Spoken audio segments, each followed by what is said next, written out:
orang tuh takut COVID karena COVID dia nggak itu tahu penyakit apes. Ya benar. karena Oh, sudah ada tahlilan di sana biar hantunya hilang. Jadi pas dirawat di sana dia bilang, "Kayaknya saya bakal mati gara-gara hantu di sini. Bukan gara-gara COVID." Cok ngomong tok tahe, aku ini kerja bangsat ngono. Gila ya, nih orang bisa setenang itu dan orientasinya solusi. iya.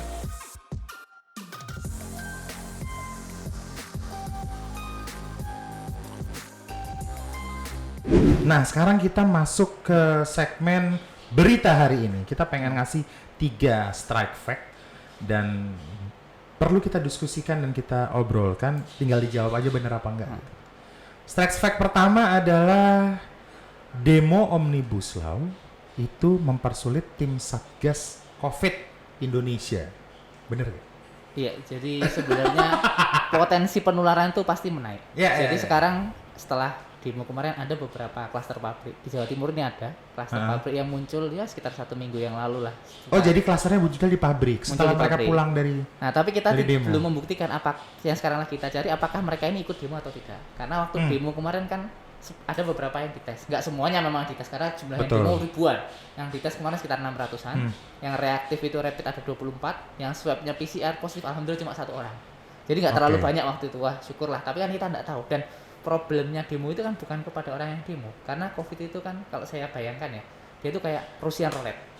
Pelurunya 10 kayak Rusia roulette. Oh iya, oke. Ada pistol, pelurunya 10, yang 9 itu kosong, yang 1 ada isinya. Yang putar-putar itu kan. Jadi kalau misalnya orang tembak, apalagi orang muda itu jarang yang kena berat ya. Tapi kalau udah dia pulang terus kena orang tuanya atau kena kakek neneknya lah yang sakit yang parah biasanya yang orang-orang yang walaupun tua, kita gitu. kena tapi belum tentu kita bergejala. Iya. Tapi kita karier. Tapi karena yang bahaya kan kalau kena orang tua itu. Jadi sebenarnya problemnya adalah ke keluarga-keluarga atau orang-orang yang rentan. Sebenarnya seperti itu gitu. Kemarin tuh demo yang dites itu di daerah besar aja tapi yang demo cuma di Surabaya sama Malang ya? Surabaya sama. Sebenarnya ada sih di semua kota ada. Kota ada. Semua ada. Cuma yang dites biasanya yang Surabaya, Malang, di kota-kota besar karena kan mereka kan jumlahnya lebih banyak dan yang kedua juga akses Sebenarnya itu pada tes lebih gampang loh menghalangi demo itu.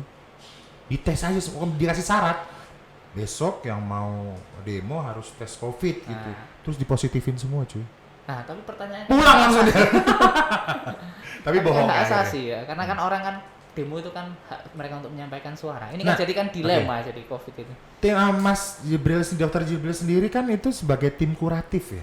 Itu ngurusin apa, Pak? Jadi sebenarnya ngurusin rumah sakit. Jadi dulu waktu pertama di seluruh Jawa Timur.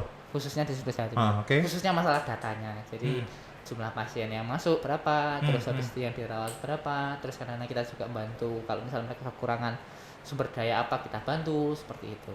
Apa kekurangannya selama ini yang terlihat apa? Macam-macam. Jadi alat, pertama gitu. ya alat alat sudah banyak sekali dibantu. Mereka tuh kalau misalkan kena COVID tuh ditanggung sama BPJS sih, Pak?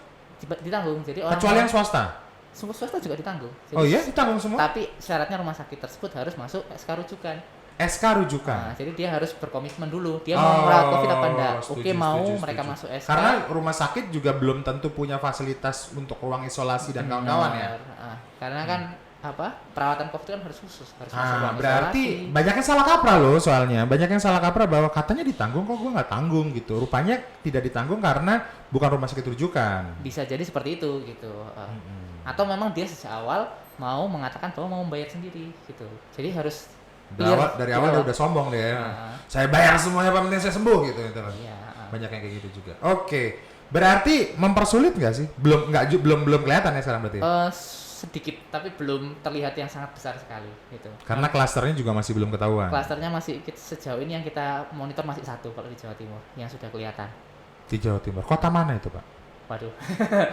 Probolinggo? Oh bukan. Mungkin nanti jangan disebutkan. Apa saya sebutin semua 35 kabupaten gitu kan? Terus tiba-tiba saya melihat muka Anda, oke kayaknya Surabaya deh. Kayaknya Malang deh. Oke. Berarti paling tidak masih aman lah buat berdemo dan memberikan aspirasinya. Iya, jadi kalau dikatakan aman itu apa harapannya demonya lewat Zoom aja? Kalau memang bisa, kali. Jadi gini ya, jadi itu menarik ya karena masalah demo ini kan istilahnya tengah-tengah, artinya itu posisinya abu-abu. Ketika kita kalau pakai dasar secara teori, iya kalau secara dasar teori yang namanya aspirasi itu kan caranya maksudnya ya lewat DPR. Ya. Kalau mau ini ya, kalau sesuai jalur lo ya, sesuai jalur lewat DPR nanti yang akhirnya membela aspirasi tersebut. Nah sekarang ini kan posisi demo itu harusnya kan yang demo itu DPR-nya ya. Iya lah, tapi mungkin DPR-nya enggak demo berarti kan sudah DPR-nya ditenangkan oleh pemerintah. Jadi akhirnya jalan yang dipakai ya. Menenangkan. Iya. Seram sekali. Jadi kita lanjutkan ke yang lain aja daripada kena. Oke, yang strike fact kedua. Apakah pilkada di Indonesia, katanya pilkada di Indonesia ini mempertinggi angka COVID yang ada? Benar gak? Dugaannya seperti itu. Prediksi. Prediksi. Tapi kan menarik lagi ya sama. Jadi poin-poin seperti ini sudah yang namanya posisi trade off. Soalnya agak lucu loh kan peraturan dari KPU bahwa pada saat kampanye maksimum masa yang dikumpulkan 200. Loh 200 kuat loh. Iya. Sebenarnya. Nah satu atapnya sendiri kalau misalkan ngumpul, kita sekarang kan kapasitas di tengah sebenarnya 100. Itu tuh maksimum sekarang pakainya 50 loh, nggak boleh. 50% ini 200. Balai desa itu 200 orang itu banyak loh. Nah makanya ada datanya nggak sih?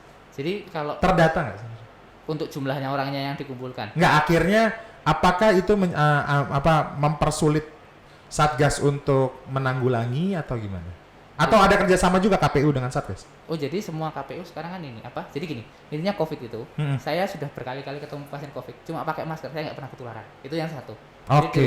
Jadi intinya kenapa kok sekarang itu kan sekarang tuh ada konflik kepentingan antara kesehatan dengan ekonomi, kesehatan dengan politik kan posisinya kan sekarang seperti itu. Nah kita kan cari jalan tengahnya. Jalan tengahnya apa? Paling efektif menurut kita adalah masker.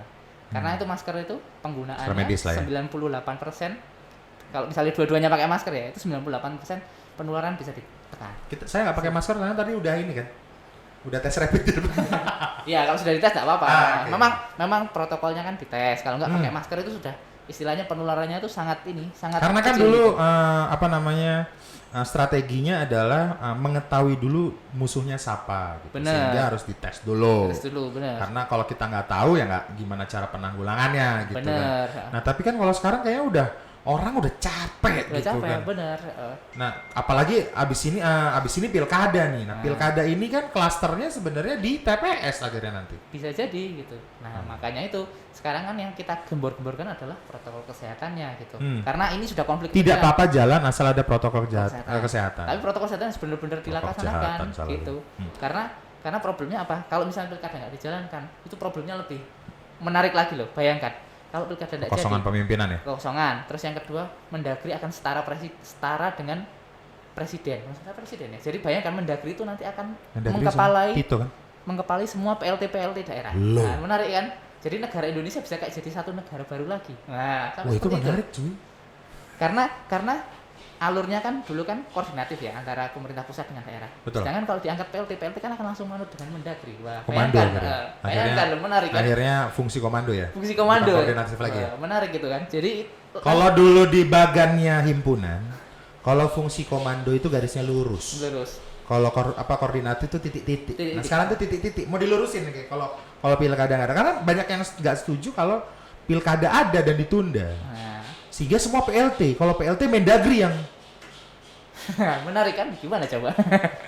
Itu bahasa menarik tuh. Sampai selevel itu kompleksnya itu akhirnya ya itu akhirnya kan kita ini kepentingan politik ada, kesehatan juga ada, titik tengahnya ya itu tadi protokol kesehatan gitu. Ekonomi yang sebenarnya yang lebih juga sama berperan. Ya. Karena kalau pada saat pakai PLT sebagai kepala daerah mereka tidak ada kendali anggaran kan akhirnya. Tidak boleh ada kendali anggaran kan. Menarik. Oke. Strike fact yang ketiga nih. Yang satu kita ngomong omnibus law. Yang kedua kita ngomongin pilkada nih terhadap COVID. Yang ketiga nih.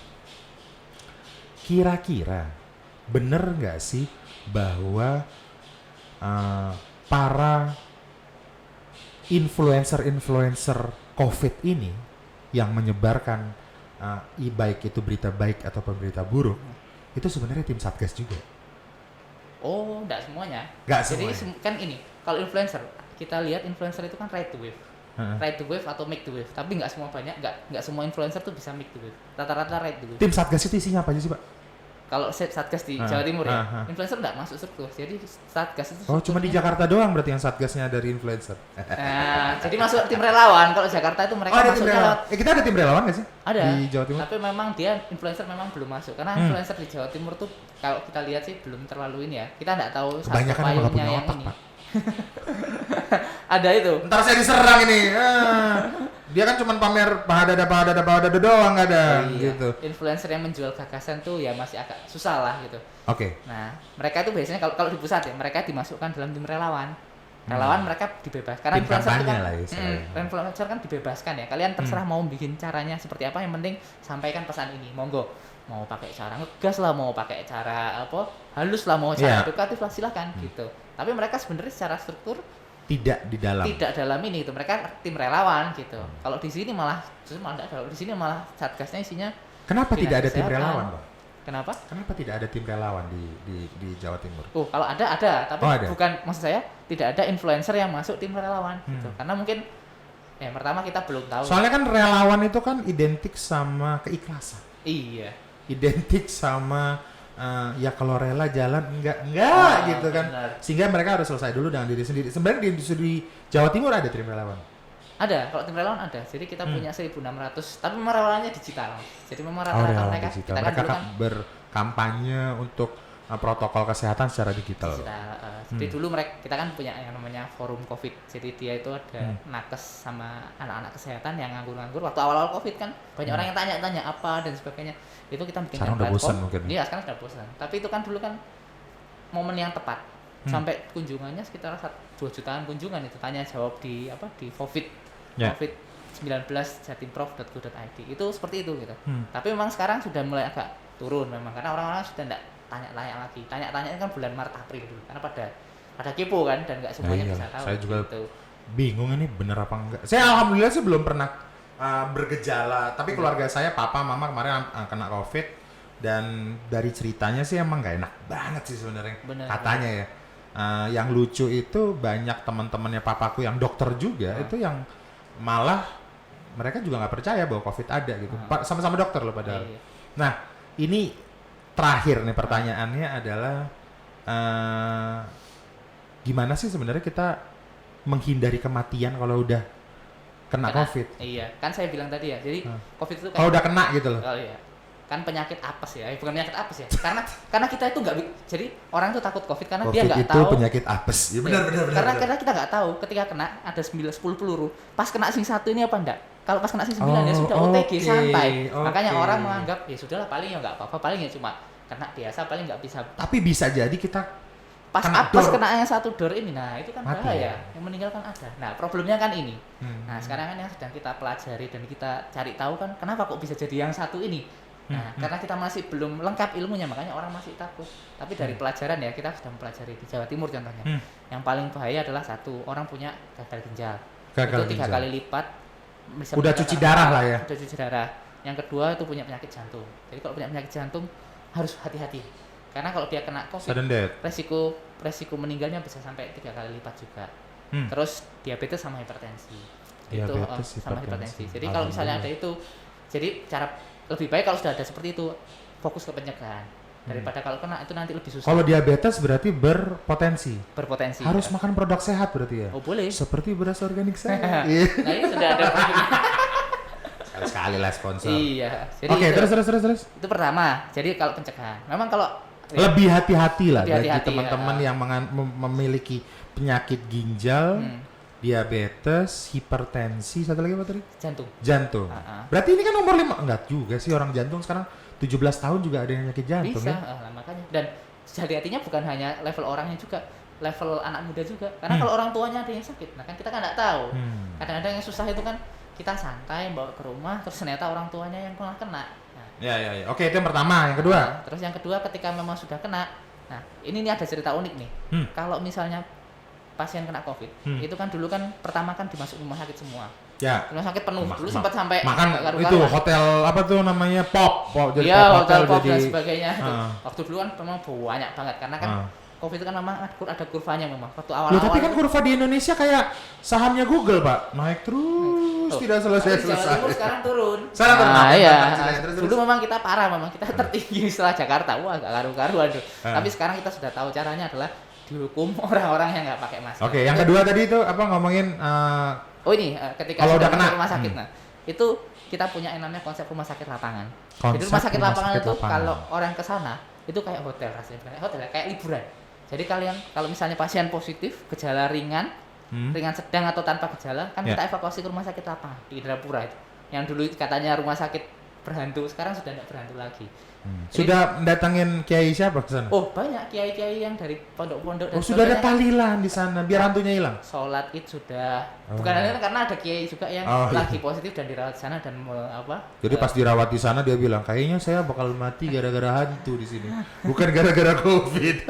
Terus di sana mereka itu dibikin bahagia. Makanya rumah sakit lapangan Indrapura. Di mana gitu? Indrapura jadi dulu itu bukan rumah sakit, dulu itu kan rumah sakit bangunan tua yang nggak dipakai. Oh, jadi memang itu bukan rumah sakit. Dia tuh rumah sakit. Terus di set up menjadi rumah sakit lapangan. Sakit darurat.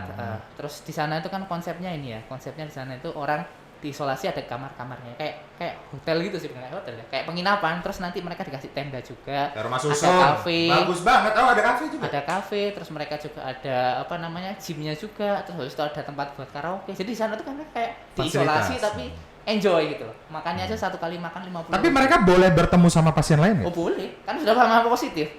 Yang nggak boleh. Jadi mereka kayak jadi istilahnya seperti sesama orang dengan empati masing-masing yang sama ya. Jadi nanti dokternya pakai hazmat semua, tapi yang ini mereka sudah kayak hidup dalam komunitasnya sendiri. Dan mereka setelah sembuh, mereka masuk. Itu saya baru tahu loh. Iya, nah makanya. Itu yang tahu adalah yang kena COVID ya. Iya, yang tahu. Ya, nah, alhamdulillah saya tidak tahu, berarti saya tidak kena COVID. Tapi paling tidak informasi ini bermanfaat buat teman-teman birahi. Benar. Nanti kalau misalkan keadaan ekonomi keluarga memang sudah tidak mendukung, COVID aja. Ditanggung hidup Anda di rumah sakit lapangan, tidak bayar kon. Daripada Anda di rumah tidak punya uang, masuk saja rumah sakit Indrapura lapangan. Hebat, birahi hebat. Dan itu yang meninggal 0. Nah kan, kesehatan Anda juga ditanggung, makan ditanggung, rumah ditanggung. Jadi kalau uang indokosan Anda udah habis, kena COVID aja, langsung ke Indrapura, rumah sakit lapangan. Birahi hebat. Tapi memang itu semenjak kapan? Sudah sejak bulan Mei. Kan dulu kan Mei kan rumah sakit mulai penuh. Mulai penuh, terus di mana-mana banyak. Dulu tuh kasihan. Juli, Mei, Juni, Juli itu banyak dokter yang meninggal memang. Kan sudah masuk berita dosen saya meninggal juga meninggal. Jadi waktu dulu tuh puncak-puncaknya enggak karo. Ternyata setelah ditelusuri itu penyebab karena rumah sakit kepenuhan gitu loh. Rumah sakit kepenuhan. Rumah sakit banyak rumah sakit di Surabaya, di Sidoarjo, Gresik penuh. Kan akhirnya kan pasien kita harus yang COVID itu harusnya dipisah supaya enggak jadi beban yang berat. Oke, yang pertama hati-hati bagi teman-teman yang memang sudah penyakit seperti itu. Yang kedua, kalau yang udah punya penyakit COVID, paling tidak isolasi diri, atau kalau misalkan tidak mampu masuk ke langsung aja ke sini, langsung ke gratis, Indrapura. Semuanya ditanggung, sudah nggak usah mikir, sudah ada 2.500 lebih yang sembuh sudah hari ini. Banyak kiai lagi dan sudah tidak berhantu ya. Iya, dan sudah tidak berhantu. Itu memang pernah diangkat beritanya bahwa pernah, dulu kan karena itu bangunan lama nggak dipakai. Karena ada konflik of interest dengan gubernur juga mungkin ya. Apa nih programnya gubernur pakai rumah sakit hantu? Ya begitulah. Tapi kan buktinya sekarang nggak ada yang testimoni kuntilanak. Justru malah sekarang. Betul, aku setuju banget loh dengan Mas Emil dengan Kofifa itu, aku salut lah dengan sikap tenang mereka ya. Itu mereka tuh menurutku itu kalau aku jadi mereka tuh gue bakal meso paling aku nang TV. Jancuk ngomong tok tahe, aku iki kerja bangsat ngono lho. Menurut kalau aku ya, tapi kan aku melihat Bu Kofifa, lihat Mas Emil tuh kayak gila ya, nih orang bisa setenang itu dan orientasinya solusi. Iya. Kan banyak pemimpin juga yang orientasinya masalah dia. Masalahnya tuh ya siapa ya? Jangan mikir masalahnya lah. Mikir solusinya seperti apa. Terus setelah itu ada lagi nggak kalau buat teman-teman yang memang udah kena COVID tapi memang dia tidak bisa isolasi karena rumahnya kecil mungkin, atau kamarnya juga tidak punya kamar mandi sendiri, dan takut juga masuk rumah, karena kan sebenarnya yang menyiksa dari COVID itu bukan paradigma kesehatan ya, tapi paradigma sosial. Sosial, benar. Nah, ini juga menarik ini kan kita itu tiap hari itu kan memang sama Ibu Hovifah sama Bu Emil itu dulu sama Pak Emil itu ya dulu itu tiap hari itu kita rapat sampai jam 12 malam. Jadi gugus tugas itu jadwal jam kerja itu kayak rapat penentuan RUPS ya. Iya. Karena tiap hari itu selalu ada yang berubah, selalu ada masalah. Nah, salah satunya adalah masalah stigma itu. Karena stigma COVID itu kadang-kadang kalau buat orang yang tanpa gejala itu sakitnya itu bukan karena sakit COVID-nya, sakit di stigmanya itu lebih sakit itu. Ada kejadian dari orang. Oh, cerita ya dari lulus dari ini ya rumah sakit itu ya. Pulang lulus itu dia Anda statusnya lulus COVID. Ya, sudah diwisuda atau belum? Terus ada wisudanya juga di sana. Iya. Jadi kalau sudah selesai sembuh ada wisudanya. Kenapa? Karena ada wisudanya. Diapresiasi. Diapresiasi dan kedua orang-orang yang itu mereka kita rekrut lagi jadi tim yang terjun ke lapangan. Karena mereka tahu sudah pernah merasakan sendiri. Satu merasakan mungkin secara antibodi mereka lebih kuat ya. Satu ya, kita paling enggak mereka kayak divaksin. Yang kedua, mereka sudah merasakan sendiri dan kalau disuruh edukasi itu lebih manjur. Dan yang ketiga, mereka banyak yang terdampak karena ada yang dirumahkan dari pekerjaannya, kan enggak punya kerjaan. Ya sudah kita rekrut seperti itu. Oke, itu menarik. Jadi kalau memang kalau untuk yang pertanyaan kalau memang rumahnya enggak layak, ya sebenarnya di rumah sakit lapangan nggak apa-apa, sudah kayak liburan kok sebenarnya di sana. Anggap aja liburan di sana, nyantai. Berapa lama biasanya seorang pasien akhirnya tergejala, terisolasi sampai akhirnya sembuh? Wah, itu juga menarik. Di rumah sakit lapangan ada yang kan kita swabnya 3 hari sekali. 3 hari sekali. Ada yang 3 hari sudah sembuh. Itu swabnya nggak bayar 2.100.000 kan? Oh, enggak, free semuanya. Kali. Free semuanya. Jadi sana datang wis terima jadi pulang sehat. Asal COVID beneran. Iya, COVID beneran. Anda kalau tidak COVID tapi miskin, ya COVID dulu. Terus. Nah, tapi kan nggak tahu nanti kalau kena yang peluru yang ini gimana. Dengan apes kan ya. Dengan sehat ada aja 10% nggak apa-apa berkekurangan asal sehat itu kan kekayaan yang abadi sebenarnya. Oke, terima kasih Mas Mahyan. Aku selalu susah nyebut Dokter Mahyan. Siapa? Jibril Al-Farabi. Abis ini jadi spesialis kardio itu apa sih? JP. Iya kan istrinya panjenengan jantung dan paru ya. Iya. Oke, terima kasih banyak. Semoga ini informatif ke teman-teman.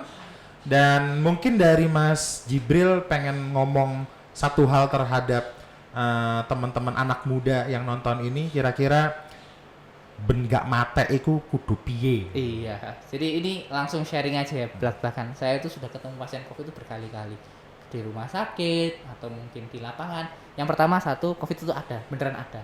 Harus yakin. Tapi ya memang tadi probabilitasnya ada 10% mungkin bisa meninggal, 9 mungkin tanpa gejala. Tapi kan kita jangan hanya menghitung itu saja karena kalau kita kena, kita tidak tahu kena yang mana. Itu yang pertama. Yang kedua resikonya bisa menularkan ke orang-orang yang orang tua atau orang-orang yang berpotensi menjadi gejala berat. Oleh karena itu, ya sekarang kuncinya apa? Ya patuhi protokol kesehatan. Saya ketemu pasien COVID cuma pakai masker ini, tidak pernah kena saya. Saya terjun ke lapangan tiap minggu, saya datang ke kabupaten kota, keliling, terjun ke pasar-pasar, pakai masker, tidak pernah kena. Jadi patuhi protokol kesehatan. Karena sekarang kita sudah era di mana kita harus menyeimbangkan antara aktivitas ekonomi, aktivitas politik maupun kesehatan. Seperti itu. Harus gas dan remnya harus pas. Thank you dari kami Birahi untuk hasrat Anda setiap hari.